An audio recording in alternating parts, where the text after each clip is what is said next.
Tal. Olá a todos, cá estamos novamente na segunda parte, né, do programa das virtudes, que a gente começou na primeira temporada, o primeiro episódio. E como era um assunto legal, acho que valeu a pena a gente fazer em duas partes, né, Cris?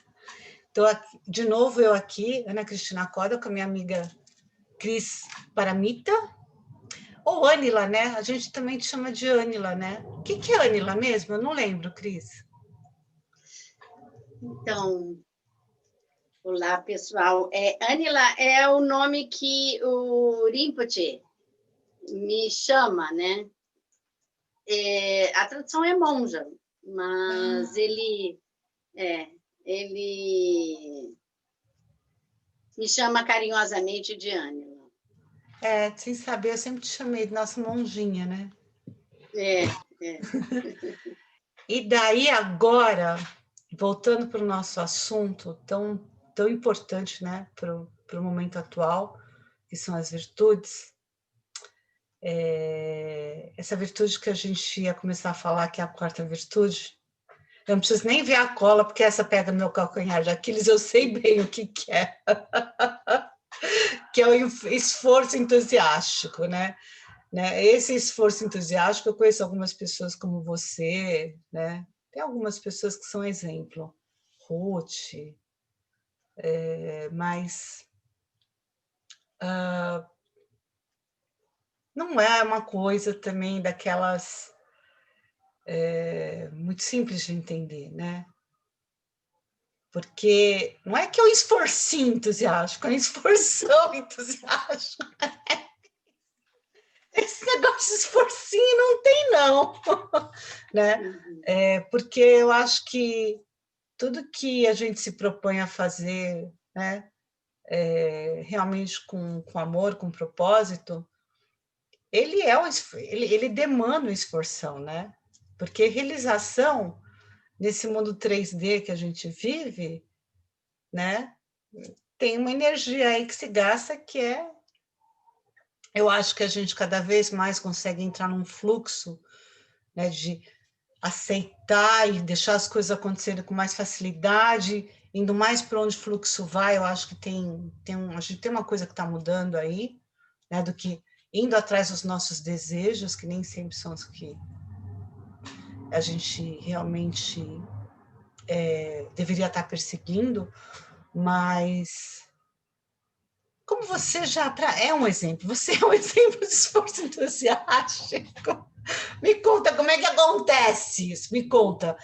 Eu posso estar enganada, mas tem uma questão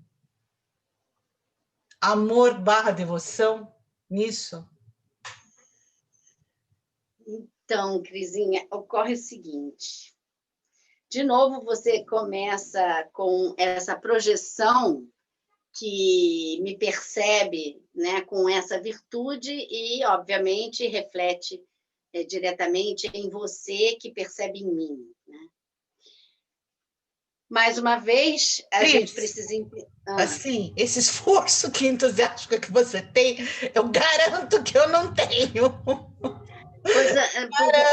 Eu garanto a você que tem, que o que ocorre conosco é que nós não conseguimos, muitas vezes, conceber que tanto o veneno mental quanto o antídoto são complementares, como uma folha de papel possui dois lados, um lado sem o outro não compõe a folha de papel, até porque não tem como desmembrar uma folha de papel em duas partes, a não ser que nós rasguemos essa folha de papel, e isso pode, da mesma forma que ela pode ampliar mentalmente, ela pode zoom in mentalmente também. Nós podemos pegar um pedaço de papel e fazer com que ele, da mesma forma que o exemplo do Lama Michel, da unha, que eu posso expandir essa unha por uma dimensão universal, da mesma forma eu posso expandir, nós sabemos que não existe esse verbo, mas podemos usá-lo como analogia, nós podemos expandir essa unha, transformando esse macrocosmos, que nós muitas vezes nomeamos como sendo esse universo planetário, ao contrário do que nós, na nossa filosofia, concebemos que o macrocosmos somos nós, exatamente porque dentro da nossa mente há espaço suficiente para todo esse universo astronômico, né? Então, essa relação do macrocosmo com o microcosmo, na nossa concepção, ela é invertida.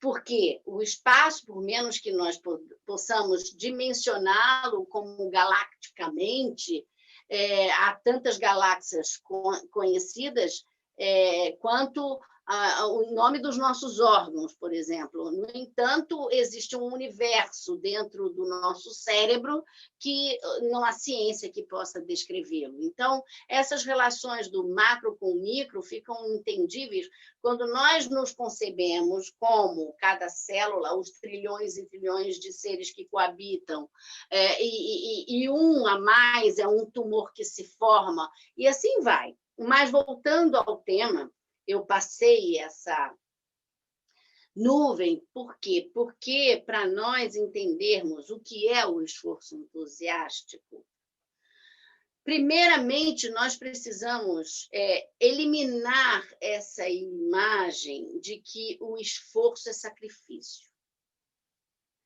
Quando nós atribuímos ao esforço um sacrifício, é a ausência do entusiasmo. O que transforma o esforço em entusiasmo não é a preguiça, né? Porque a preguiça também é um veneno mental.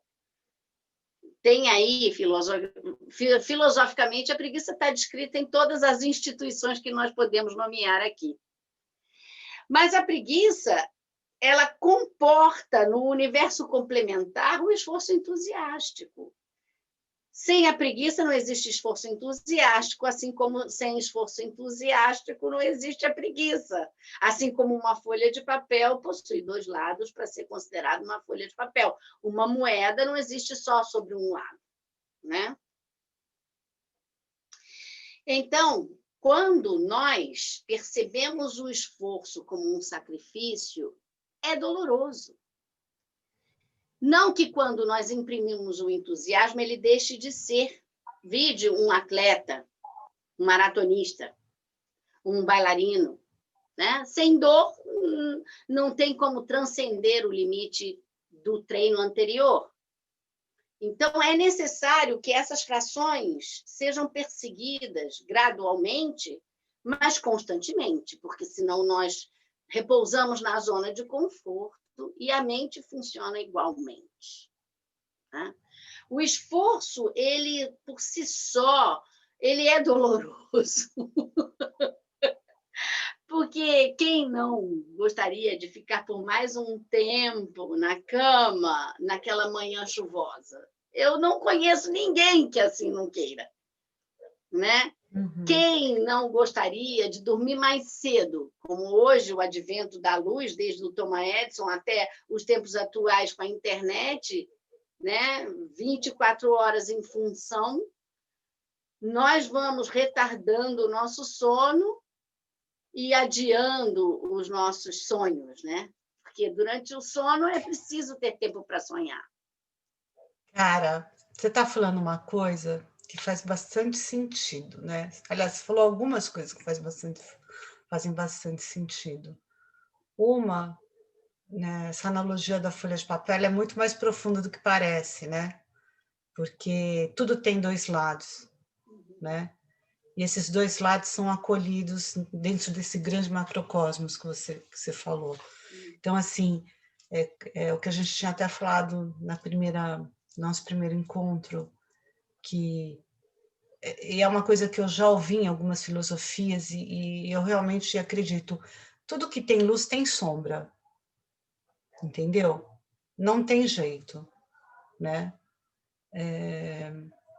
E eu percebo assim no meu acompanhamento, né, que eu faço alguns acompanhamentos de desenvolvimento humano, desenvolvimento pessoal, que muito da autossabotagem que a gente cria, né, todos nós seres humanos, às vezes não é nem medo do fracasso, às vezes tem medo do fracasso, às vezes tem questões, né, mal resolvidas da nossa autoconfiança, mas pelo menos 50% tem a ver com que, no fundo, a gente sabe o trabalho que isso vai dar e aonde a gente vai se meter, entendeu? A hora que a gente entra nesse caminho de falar, não, eu vou construir o meu sonho, né? Eu vou realizar. Você fala, ai meu Deus, algo me diz que isso vai dar muito trabalho. E a gente, sem perceber, autossabota para não ter o trabalho que está lá na frente. Outra coisa que eu queria compartilhar é que esse tema já ronda a minha vida há um tempo, né? E um dia eu estava lá no Lama Rinchen, ele estava fazendo um final de semana de mindfulness, né? O Lama Rinchen do Sakya, ele tem uma coisa muito bacana, porque ele atua muito em universidades, muito perto da saúde, então ele tem uma didática que ele mistura bem, né? Ele faz uma ponte, né, dentro de uma linguagem mais universal e a linguagem budista. E eu estava pertinho dele, eu virei para ele e perguntei, Lama, qual que é o antídoto? Porque ele estava dando uma aula acho que era mindfulness, mas ele estava falando um pouco de compaixão também. Qual que é o antídoto para a falta de esforço entusiástico, né? Ele virou bem para minha cara, assim, parecia, né? E assim, tuf! É acordar todo dia acreditando que você pode fazer alguma coisa boa para o mundo e que o mundo merece. Sabe? Tipo assim, certeiro, né? Que você pode fazer uma coisa boa para o mundo e que o mundo merece. Menina, quando eu vi, eu estava chorando aos prantos. Sim, escorria a lágrima, não sabia nem de onde mais escorria. E foi uma coisa que ele pegou num ponto em mim que foi muito, muito importante, entendeu? Foi muito importante, né? Entender o quanto aquelas palavras mexeram comigo, o quanto tudo aquilo, aonde que pegava, foi assim, de lá para cá foi um movimento muito profundo de eu entender essas coisas. Eu acho que se hoje eu estou fazendo aqui, também é graças, fazendo isso e as coisas que eu tenho feito, também é graças a esse momento. E o quanto você acha que realmente esse esforço entusiástico tem a ver com isso que ele falou? Porque era uma resposta que eu não esperava. Sabe aquela coisa que você não espera? Né? Mas é exatamente porque ele estava abordando a compaixão e provavelmente até a autocompaixão, assim como nós ontem falamos sobre nós queremos ajudar ou nós queremos ser a pessoa que ajuda. Essa é uma pergunta que nós precisamos, de fato, nos fazer, não porque nós sejamos falhos, mas porque a nossa tendência, pela cultura que nós estamos inseridos e pelo paradigma que nos rege, é de ser a pessoa que ajuda. Porque a gente acha que ganhar pontos, né, com as pessoas. Pelo não reconhecimento do nosso valor no passado, como, por exemplo, quando nós tirávamos uma nota baixa, os nossos pais nos repreendiam, as nossas mães nos castigavam. Por quê? Não porque nós podíamos ser melhores do que nós fomos, mas porque nós falhamos. Né? Então, a impressão da nossa incompetência é maior do que a valorização das nossas capacidades. E isso foi sendo cultivado ao longo da nossa existência. E hoje, aos 59 anos, 60 anos incompletos, eu posso dizer que o esforço entusiástico nasce também dessa contradição de você ter que descobrir os seus recursos pessoais dentro do seu mandala pessoal, porque a vida ela não vai esperar você ter alguém que vá oportunizar, valorizar, reconhecer, recompensar. Você precisa ser essa gestora da sua própria vida. E não porque você esteja sozinha, mas porque na engrenagem é como um elástico, que eu sou o eixo, ao segurá-lo, ele precisa conhecer o endereço da volta. Ele pode ir aonde, no raio de 360 graus, na direção que ele quiser, se distanciar, mas eu me mantendo estável, na hora que ele volta para o meu endereço. Sim. Então, essa é a relação que eu quero trazer. Por quê? Porque, em primeiro lugar, não só nós precisamos despertar com esse compromisso de quem sou eu para esse mundo, qual é a minha função, mas com a grandeza de reconhecer a nossa pequenez diante desse universo magnânimo, ao constatar que eu sou a partícula de areia do oceano, mas eu passo a mensagem para cada partícula que juntos nós formamos o oceano. Então, se eu pegar o meu mala e usar uma caneta branca e fizer um ponto numa das contas, as 108 contas continuam sendo idênticas às 107, exceto a 108, a 108ª. No entanto, essa conta alterou o mala inteiro. Eu tenho que ser essa pessoa que é essa pontinha na 108ª conta que altera a coletividade. Altera em que sentido? O meu legado, ele não, sabe, é muito americanoide essa ideia de que eu preciso me tornar Grandeza, né? bem-sucedida. Sucesso. Eu preciso me destacar. Eu esqueço que a natureza é exatamente o movimento inverso. É a coletividade que faz a saúde prevalecer. Por exemplo, uma floresta. Né? Enquanto nós estivermos nos destacando e querendo disputar valores, nós estamos indo no sentido inverso da saúde física, mental, psíquica, emocional, espiritual, por conta de que, se nós observarmos a natureza, até mesmo o nosso bioma, microbioma, uma célula que se revolte no nosso organismo, seja através de um vírus, seja através de uma bactéria, de um micróbio, o que quer que seja que venha a mais e descompense todo o funcionamento harmônico desses trilhões de incontáveis seres, todo o meu organismo se organiza imediatamente para combatê-lo na forma de um tumor, que é o câncer. Inclusive, isso está bem hoje, essa ideia está bem marcada, né? Até tem um vídeo que eu vou colocar o link na descrição, porque está rodando muito aquele vídeo é um novo olhar sobre a vida na Terra, por Antônio Donato Nobre, que ele explica bem essa ideia que a Cris está passando. Eu vou deixar o link aqui, né? É fantástico, é maravilhoso. E como eu falo, quando eu postei ali no Instagram, eu falo, isso aqui é a definição dessa conjunção Saturno-Júpiter que a gente passou, dia 21. Né? É a visão do que tem que mudar, do que não pode mais ficar. Até porque... Desculpa, pode completar, Cris. Não, é isso, porque assim, a gente não adianta ficar, né, só ouvindo 50 milhões de astrólogas falando a mesma coisa, né? Uhum. Qual que é o caminho? Por quê? Né? O que pragmatiza isso? O que torna isso real, entendível e mostra o que eu preciso fazer? Né? Por que a gente precisa ser melhor? Que a gente precisa olhar o outro? Que a gente precisa ser solidário? A gente já sabe faz tempo, né? Uhum. Não, vamos combinar que essa mensagem já tem sido divulgada há alguns milhares de anos. Eu não sei que parte que a gente não entendeu ainda.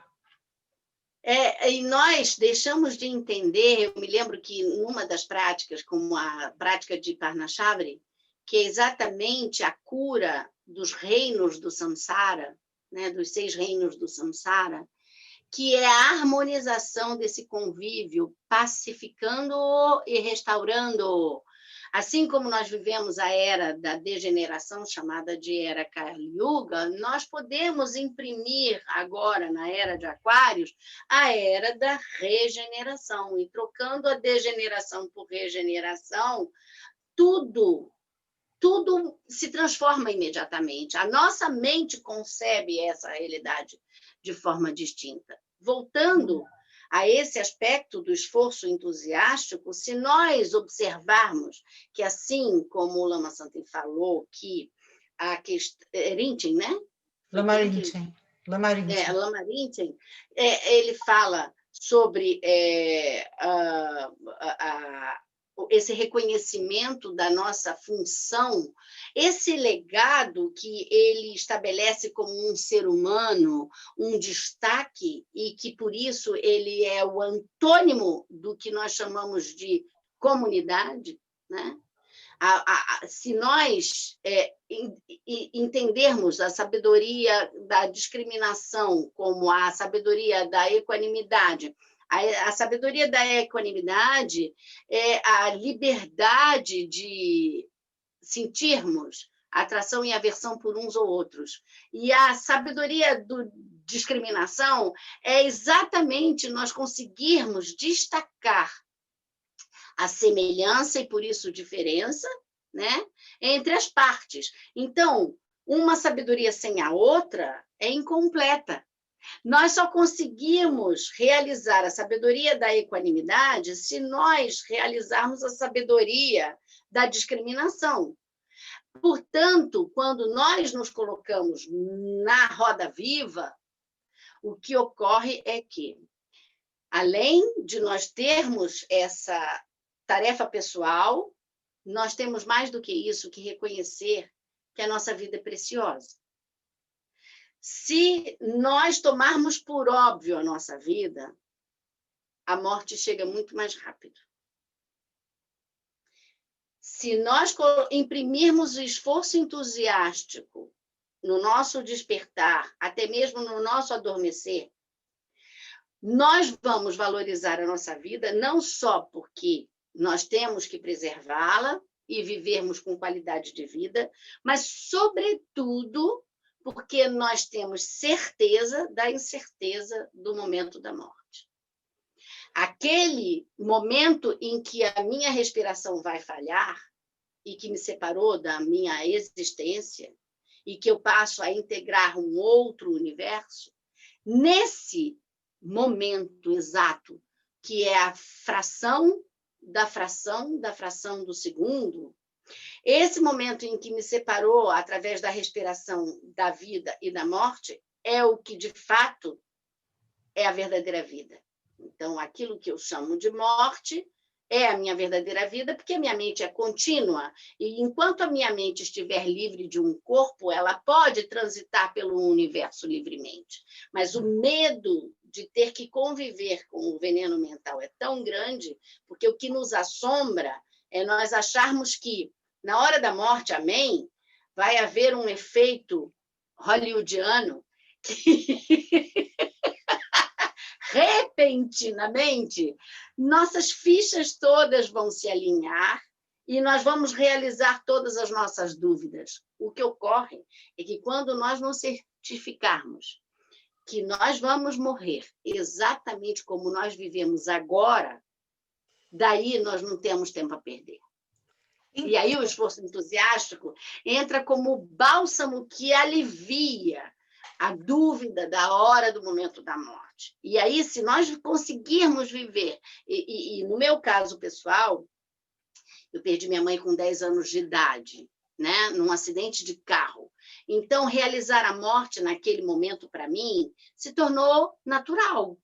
Porque por que nós adoecemos, por exemplo, e ficamos decrépitos, assim como muitos bailarinos não querem parar de dançar e decrépitam diante de uma barra de sustentação?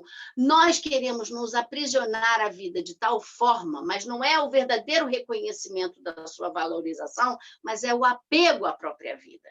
Então, nós nos seguramos naquele fio restante de vida em degeneração total do próprio corpo. Os órgãos já não suportam mais, mas porque nós temos que ser heróis, heroínas, e nós temos que vencer o Senhor da Morte. Não, muitas vezes, se nós nos convencemos de que eu preciso morrer nessa vida para renascer em outra, não necessariamente uma vida com um corpo humano, né? Então, aí sim podemos conversar. E o esforço entusiástico, ele vem a esse encontro. Enquanto eu valorizar a minha vida como a certeza da morte e como a certeza da incerteza do momento da morte, aí sim faz sentido a nossa existência. É um bom motivo para ter esforço entusiástico, né? Isso que você está falando me lembrou que eu estava conversando hoje com uma pessoa que a gente sabe, mas a gente esquece o tempo inteiro que nós não somos um corpo com uma energia, com um espírito, com uma alma, seja lá for. E sim ao contrário, né? Nós somos esse contínuo, essa vida que estamos habitando um corpo, né?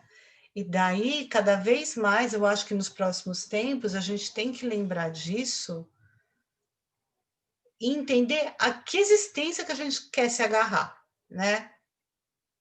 Porque se você teve uma vida com esse esforço entusiástico que a gente está falando, ela valeu a pena, independente de quanto tempo ela durou, né?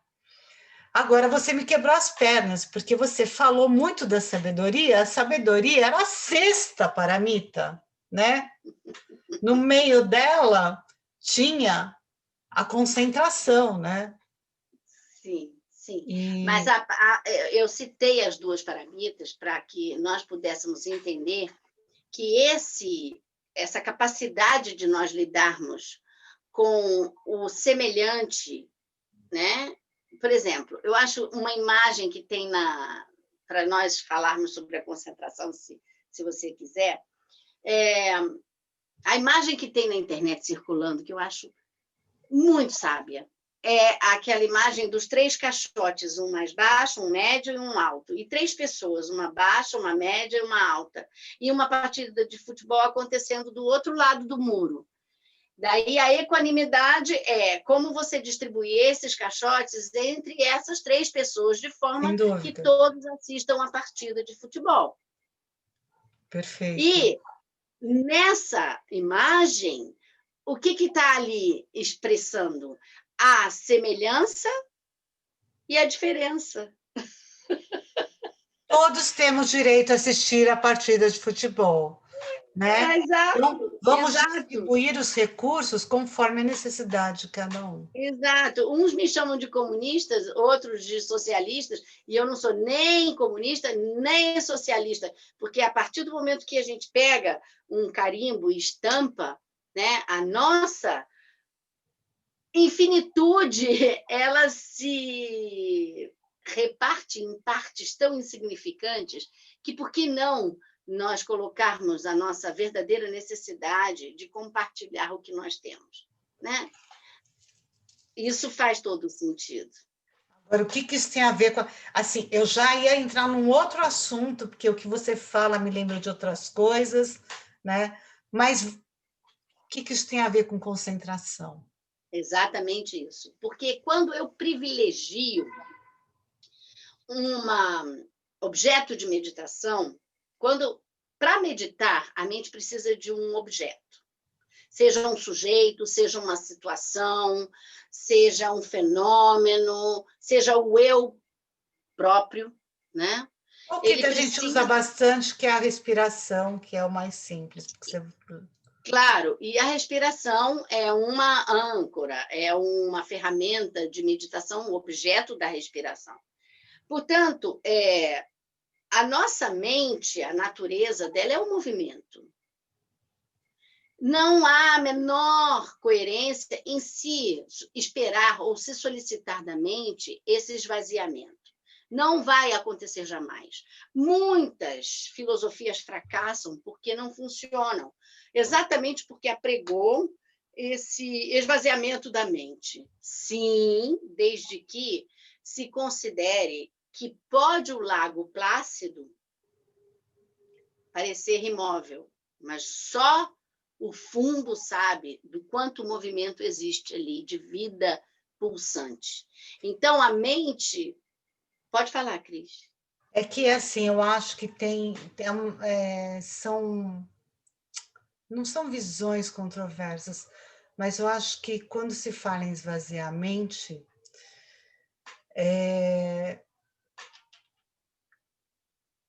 tem muito a ver, né, com uma qualidade do cérebro que quando você está nos sentidos, mesmo que ele seja durante a respiração, isso eu ensino muito claramente para os meus alunos, o lado do cérebro não, que não é o lado, é o sistema do cérebro que fica nas narrativas, que fica,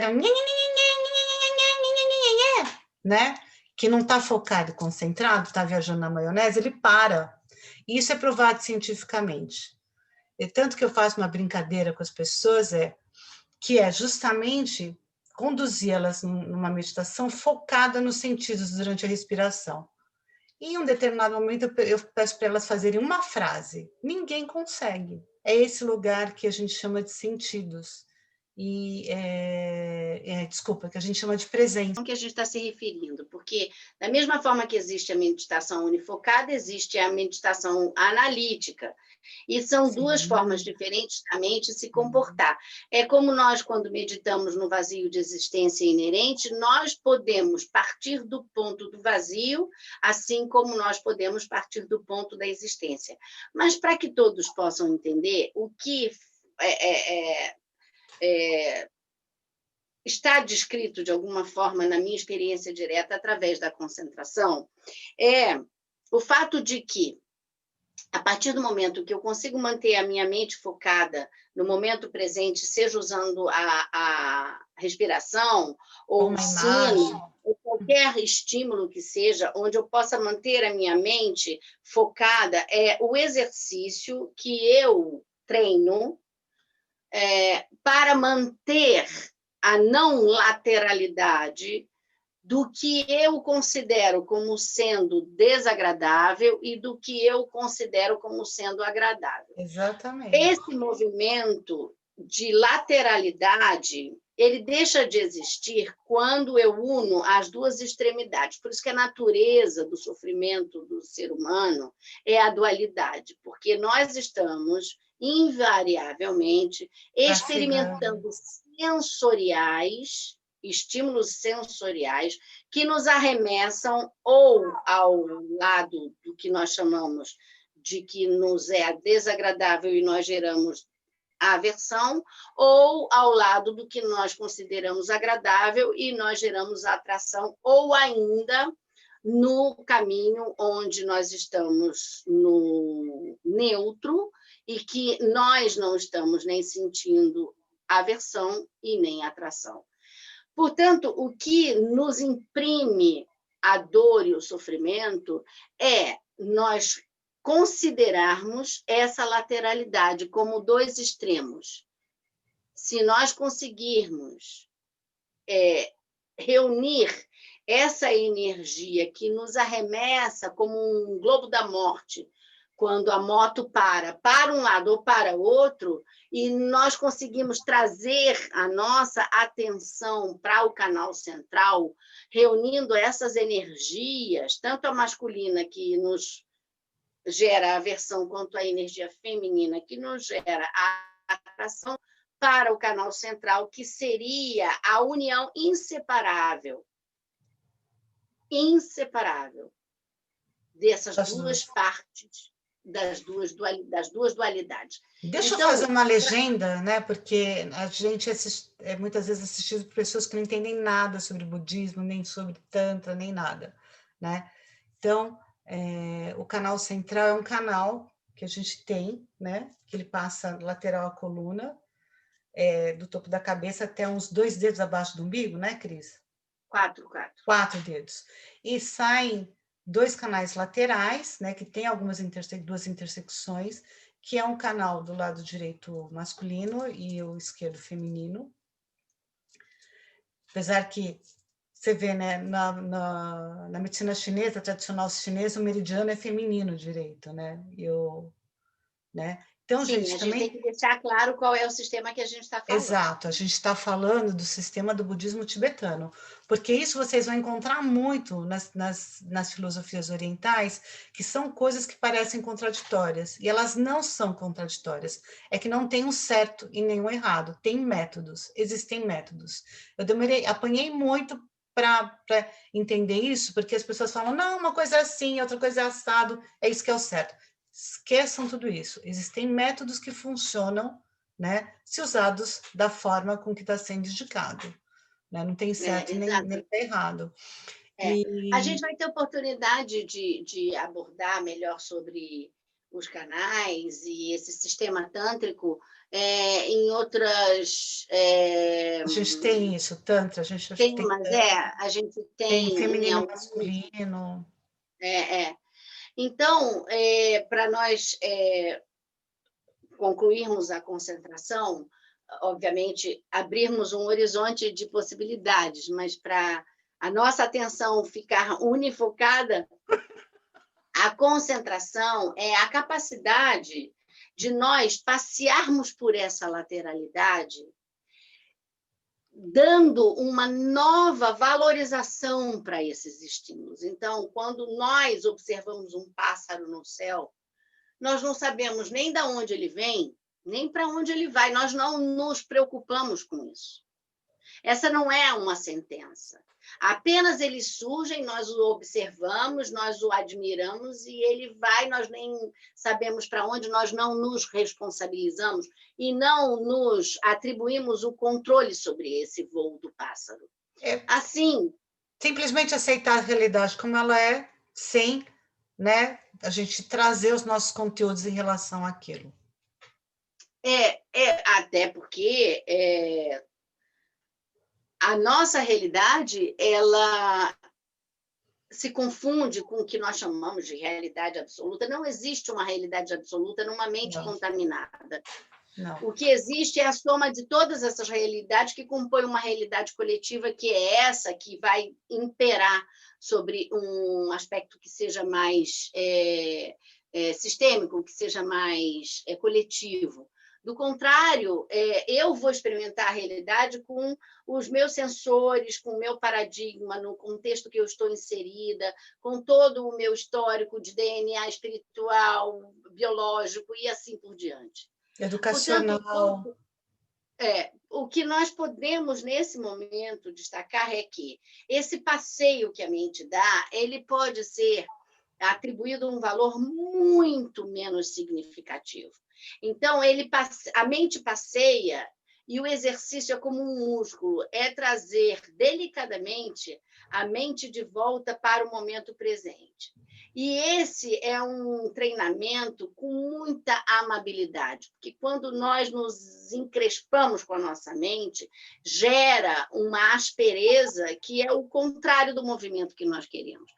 Nós queremos ter uma mente polida como uma pedra de lápis lazuli, como a palma da mão de uma criança, e não uma mente áspera que sofre com esses estímulos e com esses recursos que muitas vezes nós não sabemos lidar com eles. Portanto, manter a mente focada não é conseguir manter a mente focada, mas é exercitá-la no movimento de trazê-la de volta. Ela vai escapulir invariavelmente. Perfeito. E quanto menos nós criarmos impressões nominadas, não, mas que saco, hoje eu não consigo meditar, mas sim, é interessante como minha mente hoje insiste em escapulir, né?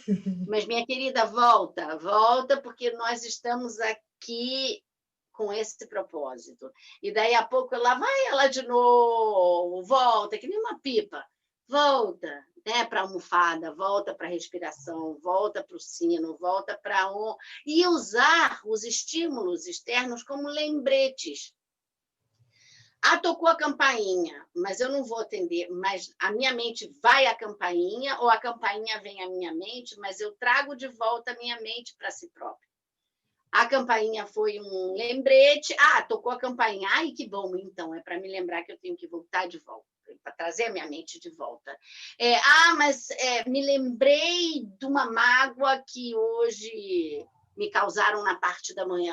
É aquele lembrete para eu trazer para o momento presente, porque já passou. Né? E o que me faz viver esse sofrimento é trazer a dor para o momento presente o tempo todo. Já passou, né? Tem uma máxima do Gantchen Rinpoche, que é descrito num texto que a Bel copilou através do oráculo, não tem. E uma delas é, ao superar um problema, não esqueça de dizer bye-bye para ele. Perfeito! E nós fazemos o contrário. E, aliás, essa frase é o máximo. E, na verdade, o porquê que a gente não faz bye-bye? Essa é uma experiência que eu tenho tido, assim, concretizado mesmo, realizado. A gente não consegue dizer bye-bye pelo que a gente não supera. Porque a gente não supera. Sim. Porque a gente não faz, sabe, todo o processo, até de mini lutos, de seja lá o que for, né? Então, a gente não consegue deixar para trás. É uma coisa impressionante. Sim. Né? É que, em verdade, são os 3 tipos de sofrimento que nos acometem, né? Com medo de sofrer, nós sofremos. E o sofrimento do sofrimento da mudança e o sofrimento pervasivo, né? Sofrimento do sofrimento nós experimentamos com os nossos sensores o tempo todo, né? É aquela sensação de que, uau,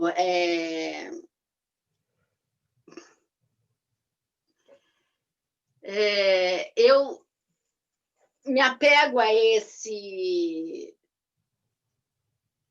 veneno mental quando eu me relaciono e me familiarizo com ele e ele me gera sofrimento e eu não consigo romper o veneno mental, que só faz com que eu tenha ação negativa e eu respondo à ação negativa com mais sofrimento e ao sofrimento eu respondo com mais veneno mental e assim eu vivo nessa prisão cíclica chamada de samsara, onde, porque eu tenho medo de sofrer, eu sofro. O sofrimento da mudança é o da impermanência. Eu estou aqui com uma fome, um prato de espaguete delicioso a pomodoro, e aí ele ainda nem passou da metade, mas eu já estou sofrendo, porque ele está acabando, e assim é a impermanência, que faz com que, ao invés de nós nos deleitarmos com a impermanência, né, porque tudo que existe vai deixar de existir, e para que deixe de existir, ele passa a existir de novo, que todos os fenômenos dependem de causas e condições. O Tathagata, o grande Shramana,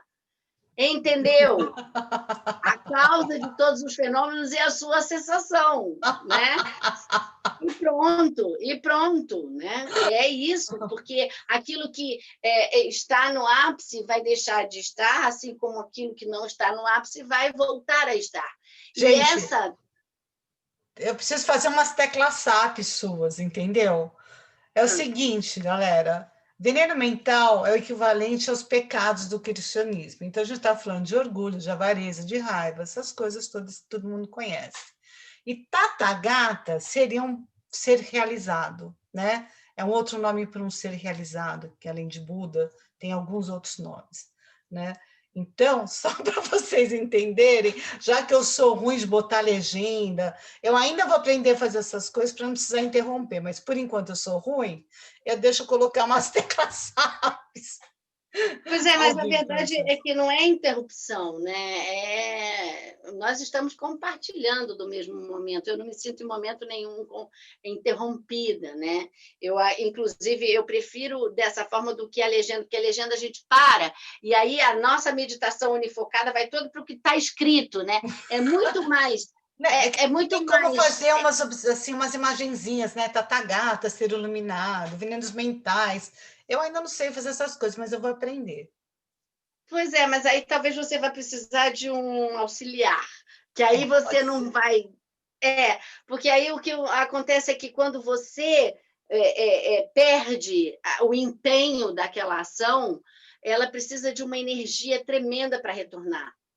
Né? O empenho é essa liga que faz com que cada segundo possa ser alinhavado ao próximo segundo, cada milímetro possa ser alinhavado ao próximo milímetro. Isso que a gente chama de empenho.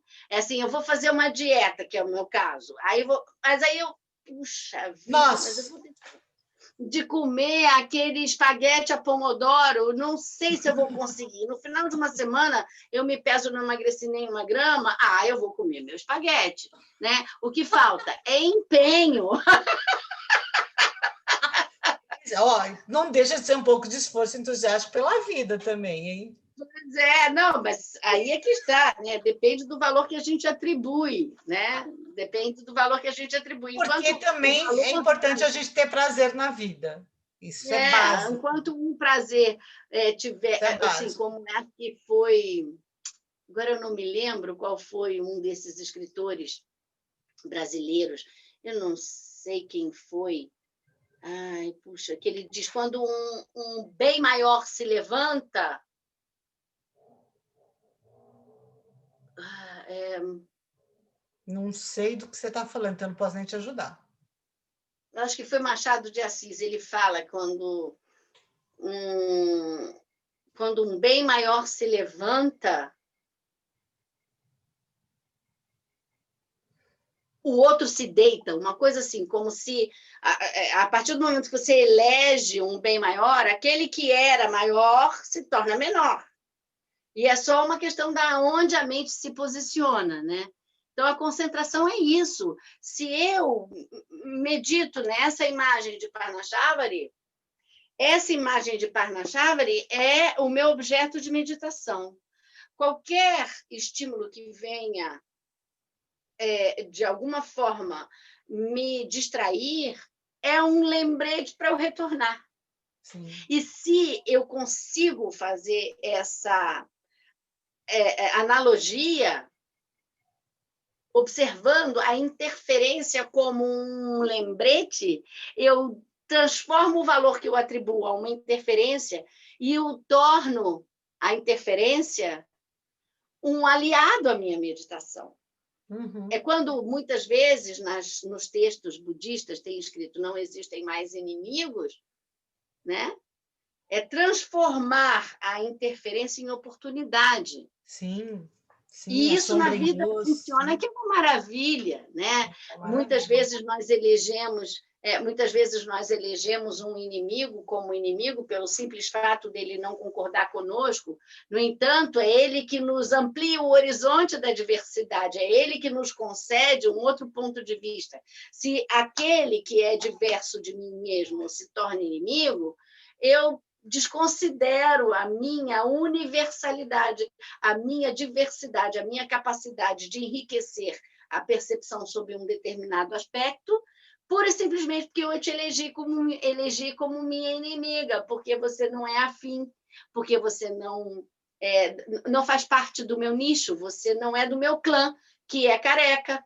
E isso Né? só é possível nesse estado, por isso que eu falo que é controverso, nesse vazio, mesmo que momentâneo, né? Pois é, e aí você me leva a o É último onde não, a é gente um se esvazia, né? Está presente para o outro, não para as nossas agendas, né? Então, esse é, vazio, em alguns momentos, ele existe, ele só não existe o tempo inteiro, né? também depende, porque aí a gente pode já Porque é o entrar na espaço, a parte gente fala muito de espaço, na verdade, né?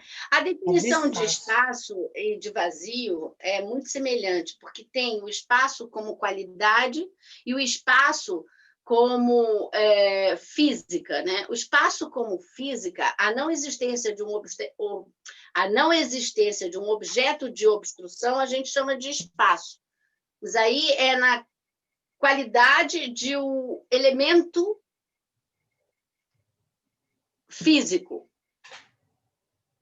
Eu acho que A tudo é qualidade físico, mesmo que seja é impalpável.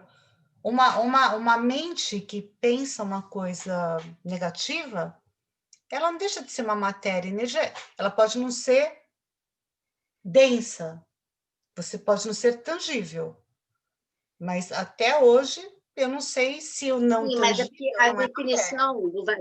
a definição do vazio de existência é semelhante à definição do espaço, da definição do elemento espaço.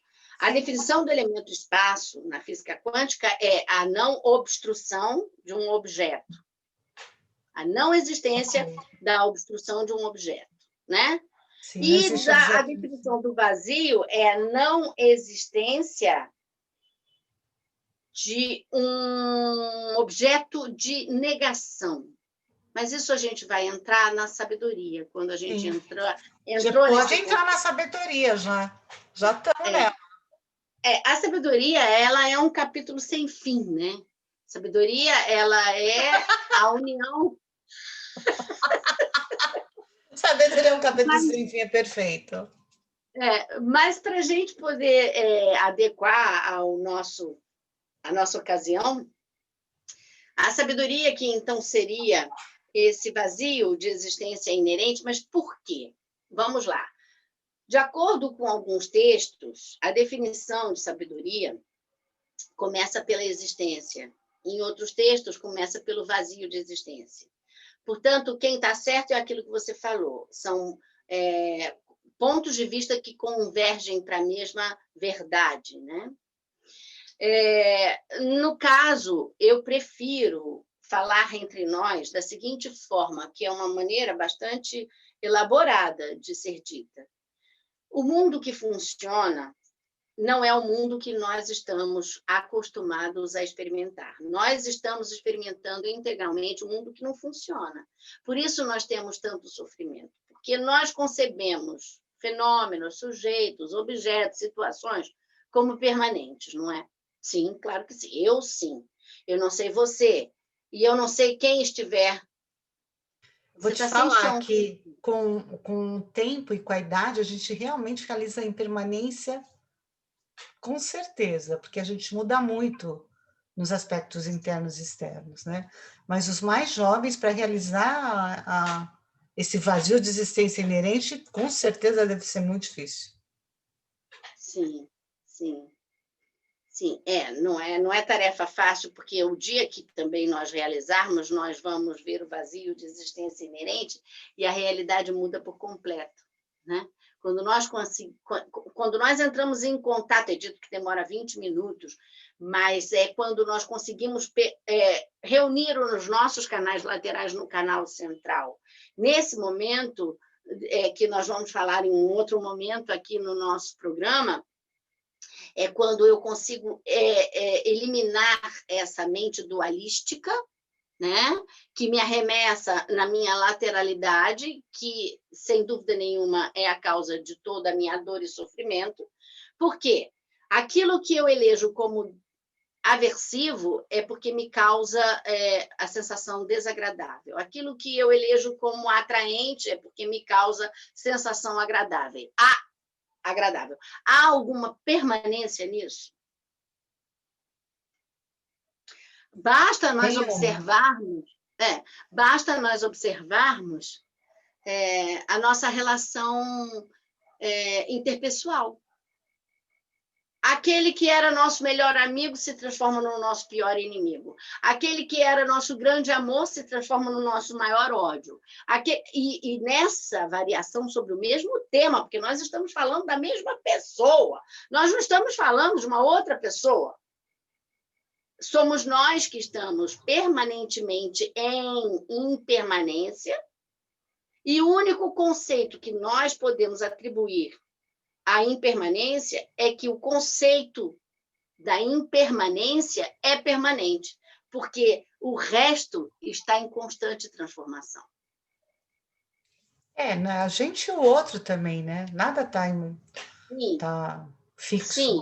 E nesse ponto de vista, fica muito melhor para nós entendermos também que, já que nada é permanente, também nada é independente.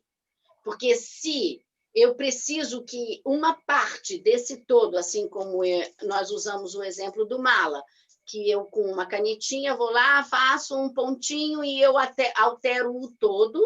Assim, se eu quiser alterar o todo, eu preciso apenas alterar uma pequena parte. Olha como já fica mais fácil. E daí essa alteração vai me conferir uma nova percepção e um resultado totalmente alterado. Um exemplo disso é um navegador. Ele, no comando do leme, uma tempestade, a bússola quebra, e ele tem uma bússola menos precisa, que erra um 0,000 não sei quantos zeros né? De grau, à direita. Então, vamos tentar reproduzir isso aqui. Aqui. Vamos dizer que aqui é o eixo, né? E aqui ele vai criar um vértice. Esse vértice é aquele número que eu dei agora, 0,0. Ele vai parar em um lugar completamente diferente. No percurso, eu vou parar lá na Ilha Feia. Mas eu estava indo para a Ilha do Caboclo. Como que foi isso? Foi porque, com o distanciamento, esse pequenino grau de alteração vai conferir um resultado completamente adverso. Então, quando eu percebo essa interdependência, porque daí essas partes elas precisam se dialogar. Enquanto elas dialogarem como partes, eu posso alterar o todo. Mas se eu percebo o todo como um todo, um bloco, né? Não é Rodin que, quando fez a escultura, disse que a escultura já estava presente naquele bloco de mármore. Ele apenas retirou o excesso, né? Então, a nossa mente, ela trabalha nessa direção. Ela vai reunindo as partes no movimento retilíneo uniforme dos olhos, porque os olhos eles não olham para o mesmo ponto. Eles ficam buscando esse codinome beija-flor. Ele vai lá e fica trabalhando. De tanto em tanto tempo, ele fica buscando uma coisa mais atraente ou mais perigosa. Sim, isso funciona num dessa maneira. campo de ideias majoritárias, porque mesmo para eu manter a minha atenção nesse sino, os meus olhos eles não convergem, mesmo que eu seja caolha, eles não convergem para o mesmo ponto. Eles... Eu não sabia disso, eu sabia que os olhos eram vigilantes. Não. Então, de segundos, tipo, não sei quantos segundos e não sei quantos segundos, eles buscavam coisas mais atraentes ou perigo. Sim, mas isso... Agora, que eles não conseguiam converger para o mesmo ponto, não sabia, não. Não, eles não convergem. É o chamado movimento retilíneo uniforme. Ele vai, num movimento quase imperceptível, ele vai se friccionando e, por vezes, eles passam pelo mesmo ponto e, imediatamente, eles se separam. Isso fica visível, até deve ter em alguma imagem na internet, que demonstre isso fisicamente, que você possa perceber que os olhos eles não estão estáveis nunca, eles estão sempre buscando a reunião dessas partes.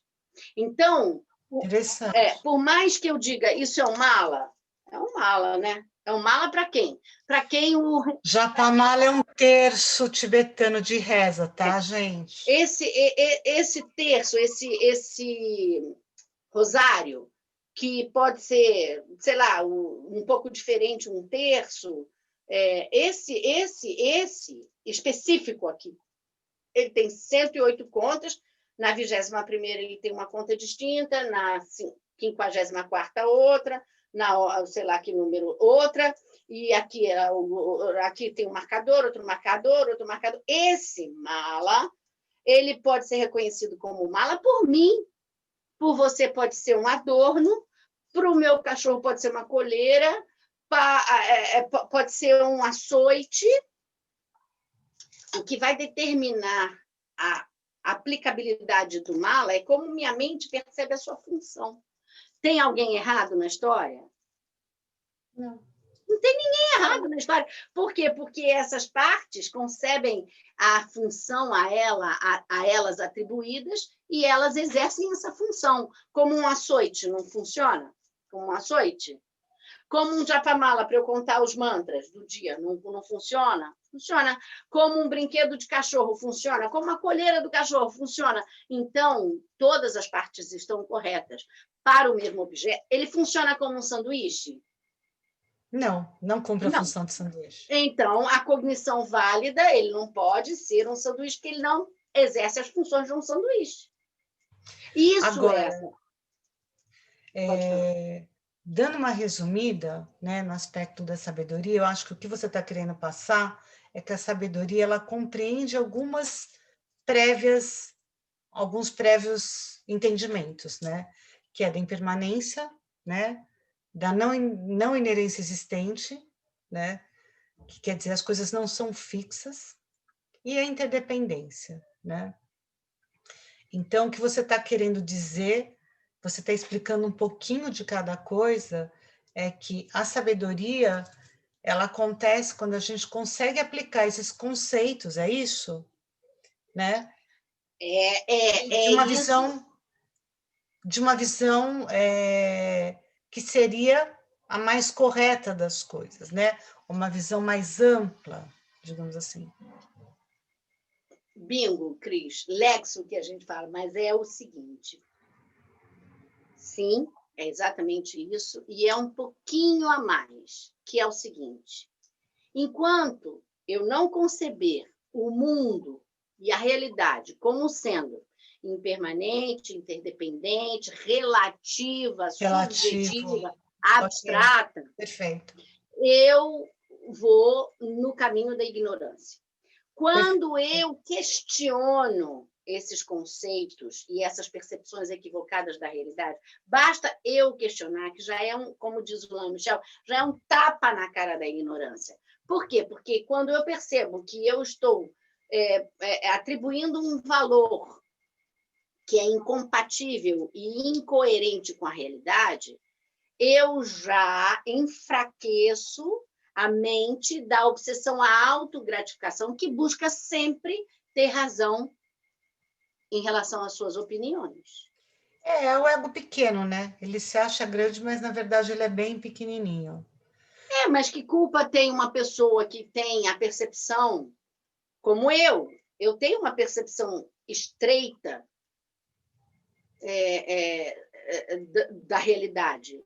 Eu posso, intelectualmente, me provocar a ampliar quando eu questiono se eu, quando observo uma pedra sendo arremessada, conforme eu falei ontem, a mãe que pegou o filho e catapultou para a calçada. Estava Essa salvando mãe, a criança.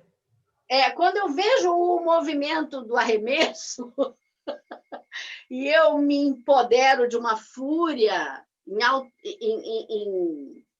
auxílio à criança, é óbvio que ali eu expresso em todo o meu potencial a ignorância, porque eu não sei do que se trata, não sei o que causou, qual foi a intenção dela, por que ela agiu assim, como ela agiu assim, e assim a gente confere a tudo. Isso acontece só para a gente não se sentir muito culpado, porque também é um mecanismo do cérebro, tá, gente? Tem um livro do Daniel Kahneman chamado Rápido e Devagar, que é perfeito, explica muito bem o porquê que a gente reage dessa maneira, né? A gente tem uma série de mecanismos internos que fazem isso. Mas eu acho que, né, essas 6 virtudes dá para fazer um encontro para cada uma, mas eu acho que por hoje também a gente conseguiu cumprir, né, o nosso objetivo e espero que colabore muito no caminho de cada um de vocês, ok? Então, Cris, quer falar mais alguma coisinha? Última coisinha? Sim, eu quero falar que eu agradeço muito a oportunidade de compartilhar o que eu mais gosto de fazer, que é o Dharma. E agradecer a você por essa linda forma de me incluir, me convidando. Então, a tudo isso eu Imagina, eu que agradeço. agradeço, né? A gente agradece, né? Que a gente sempre está aprendendo. Então, gente, até o próximo programa. Temos muito Até o próximo. mais. Até. Tchau. Beijo.